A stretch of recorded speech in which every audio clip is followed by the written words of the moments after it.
ఈ వీడియో చూసే ముందు జై శ్రీరామ్ అని కామెంట్ చేయండి. ఇంటిపై లక్ష్మీకటాక్షం కలగాలని ప్రతి ఒక్కరూ కోరుకుంటారు. తమ సంపాదన పెరిగి ధనవంతులు అవ్వాలని చాలా మంది కష్టపడుతూ ఉంటారు. ఏ ఇంట్లో అయితే దేవతలు ఉంటారో అలాంటి ఇళ్లలో ఏ కష్టాలు లేకుండా సుఖ సంతోషాలతో జీవిస్తారు. అలాగే మీరు కూడా ధనవంతులు కావాలంటే మీ ఇంటిపై లక్ష్మీదేవి కటాక్షం ఉండాలి. మీ ఇంట్లో లక్ష్మీదేవి తిరగాలంటే వాస్తుశాస్త్రం ప్రకారం మనం కొన్ని జాగ్రత్తలు తీసుకోవాలి. ఇంట్లో ఉన్న స్త్రీలు ఏ నియమాలు పాటిస్తే మీ ఇంట్లోకి దేవతలు వస్తారో ఈ వీడియోలో తెలుసుకుందాం. రాళ్ల ఉప్పు అంటే లక్ష్మీదేవికి ఎంతో ఇష్టం. కాబట్టి శుక్రవారం సాయంత్రం రాళ్ల ఉప్పును ఒక పేపర్లో కట్టి మీరు పడుకునే మంచం కింద ఉంచండి.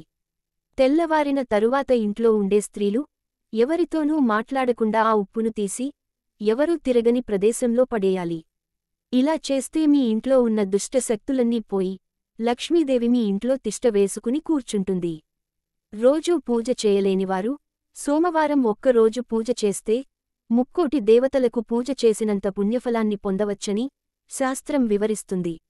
ఎందుకంటే శివుడికి సోమవారం అంటే చాలా ఇష్టం. ముక్కోటి దేవదేవతలకు కూడా శివుడే దేవుడు. కాబట్టి శివుడికి ఇష్టమైన సోమవారం రోజున ఇంట్లో పూజ చేస్తే ముక్కోటి దేవతలకు మీరు పూజ చేసినట్టేనట. ఇంట్లో పూజ చేసేటప్పుడు జామపండును దేవునికి నైవేద్యంగా సమర్పిస్తే మీరు చేసే పనిలో ఏ అడ్డంకులు లేకుండా ఉంటాయి. అరటి పండును నైవేద్యంగా పెడితే డబ్బు సమస్యలు ఉండవు, అప్పుల బాధలు తొలగిపోతాయి. యాపిల్ను నైవేద్యంగా పెడితే శ్రీమంతులు అవుతారట. రాజగౌరవం ప్రాప్తించి గౌరవ ప్రతిష్టలు పొందుతారు. మామిడి పండు నైవేద్యంగా సమర్పిస్తే మీ సొంతింటి కల నెరవేరుతుంది. మీ పూజ గదిలో ఆవు ఫోటో ఉండేలా చూసుకోండి. గోమాతలో ముక్కోటి దేవతలు కొలువై ఉంటారు. కాబట్టి పూజ గదిలో గోమాత ఫోటో ఉంచడం వల్ల ముక్కోటి దేవతలు మీ ఇంట్లో ఉన్నట్టేనట. ఇంట్లో పూజ చేసేటప్పుడు ఒక రాగి చెంబులో నీళ్లు పోసి అందులో 2 తులసి ఆకులు 2 లవంగాలు వేసి పూజ గదిలో దేవుని ముందు పెట్టి పూజ చేసుకోవాలి. పూజ చేసిన తర్వాత ఈ నీటిని తీర్థంలాగా స్వీకరించాలి. దేవుని ముందు ఉంచిన ఈ నీటిలో దైవశక్తి పుష్కలంగా నిండి ఉంటుంది. ఎవరైతే ఇలా పూజ చేస్తారో వాళ్ల ఇంట్లో ఎల్లప్పుడూ దేవతలు ఉంటారు. దేవునికి కొబ్బరికాయ కొట్టినప్పుడు అందులో పువ్వు వస్తే మాత్రం చాలా అదృష్టమని పండితులు చెబుతున్నారు. కొబ్బరికాయలో పువ్వు రావడం చాలా ప్రత్యేకమట. ఇది దైవం ఇచ్చిన ప్రసాదంగా భావించాలి. కొబ్బరికాయలో పువ్వు వస్తే త్వరలోనే మీరు అనుకున్న కోరికలు తీరుతాయని సంకేతం. అలాగే మీ ఇంటికి మంచి రోజులు రాబోతున్నాయని భావించాలి. అలాగే మీ ఇంట్లో ఉన్న చీపురును దక్షిణ దిక్కున మాత్రమే ఉంచాలి. వేరే ఏ దిక్కున కూడా పెట్టకూడదు. దక్షిణ దిక్కున చీపురును ఉంచితే మీ ఇంట్లోకి ధనలక్ష్మి వస్తుంది. స్త్రీలు నైటీలు వేసుకొని పూజ చేయకూడదు. ఇంట్లో పూజ చేయాలంటే స్త్రీలు ఖచ్చితంగా చీర కట్టుకోవాల్సిందేనని పండితులు సూచిస్తున్నారు. ఎందుకంటే మన హిందూ మతంలో స్త్రీలను లక్ష్మీదేవి స్వరూపంగా పోలుస్తారు. స్త్రీలు చీర కట్టుకొని పూజ చేసుకుంటే ఆ పూజకు 1000 రెట్ల ఫలితం ఉంటుంది. మీ ఇల్లు దైవశక్తులతో నిండిపోతుంది. ప్రతిరోజూ ఓం నమః శివాయ అనే మంత్రాన్ని పఠించడం ద్వారా శివుని అనుగ్రహాన్ని పొందవచ్చు. ఈ మంత్రాన్ని ఎన్నిసార్లు అయినా జపించవచ్చు. ఈ 5 అక్షరాల మంత్రానికి చాలా శక్తి ఉంటుంది. ఇక విపరీతమైన అప్పుల బాధతో ఇబ్బంది పడుతున్నవారు అప్పుల బాధలు తీరాలంటే కొబ్బరి నూనెతో దీపారాధన చేయడం మంచిది. పూజ చేసేటప్పుడు కొబ్బరి నూనెతో దీపారాధన చేస్తే ఇంట్లో డబ్బు సమస్యలు ఉండవు. శనివారం రోజున బెండకాయ, మిరపకాయలు, మామిడికాయ పచ్చడిని అస్సలు తినకూడదు. అలాగే శనివారం రోజున ఇంట్లో కందిపప్పును వండకూడదు. శనివారం పప్పు వినియోగానికి దూరంగా ఉండాలి. శనివారం పప్పు తింటే మీ ఆరోగ్యం దెబ్బతింటుంది. ఈ రోజున కందిపప్పును కొనుగోలు చేయడం వల్ల శని స్వభావం ఉగ్రరూపం దాల్చుతుంది. దీనివల్ల మీరు అనేక సమస్యలను ఎదుర్కోవలసి వస్తుంది. అలాగే శనివారం రోజున నువ్వులు, మినపప్పు, చీపురు, నూనెను కొనుగోలు చేయకూడదు. శనివారం ఈ వస్తువులు కొనుగోలు చేస్తే మీ జీవితంలో అష్టకష్టాలు తలెత్తుతాయి.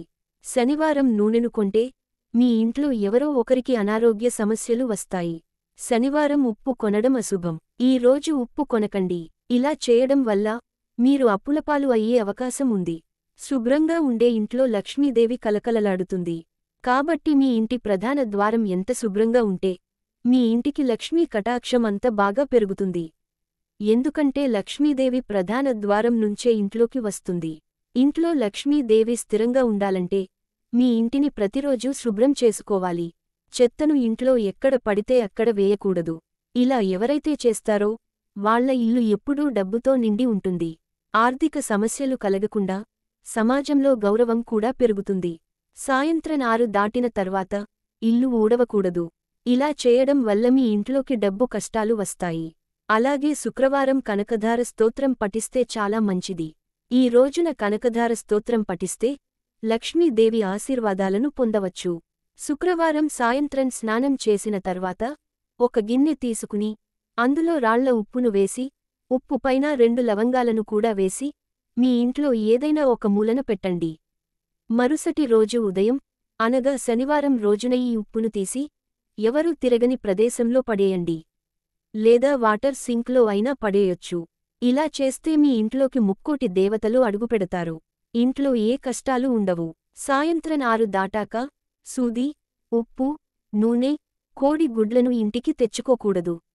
ఎందుకంటే ఇవి శని స్థానాలు. సాయంత్రం ఈ వస్తువులు తెచ్చుకుంటే శనిని మీ వెంట కొని తెచ్చుకున్నట్లు అవుతుంది. అలాగే పొద్దుపోయాక పెరుగు, ఊరగాయలను ఎవ్వరికీ ఇవ్వకండి. ఎందుకంటే ఇవి లక్ష్మీ స్థానాలు. జీతం రాగానే ముందుగా ఆ డబ్బుతో శుక్రవారం వారం రాళ్ల ఉప్పును కొంటే చాలా మంచిది. ఇలా చేస్తే మీ ఇంట్లో ఎల్లప్పుడూ ధనం నిలుస్తుంది. ఇంట్లో తులసి మొక్కను పెంచుకుంటే చాలా మంచి జరుగుతుందని వాస్తుశాస్త్రం చెబుతోంది. ఎందుకంటే 33 కోట్ల మంది దేవతలు తులసి మొక్కలో నివసిస్తారని హిందువుల నమ్మకం. ప్రతి శుక్రవారం తులసి మొక్కకు పచ్చి పాలు పోసి తులసి మొక్క ముందు చేతులు జోడించి మీ కోరిక నెరవేరాలని ప్రార్థించండి. ఇలా చేయడం వల్ల మీరు కోరుకున్న కోరికలు నెరవేరుతాయి. ఈ వీడియో మీకు నచ్చితే లైక్ చేసి సబ్స్క్రైబ్ చేయండి.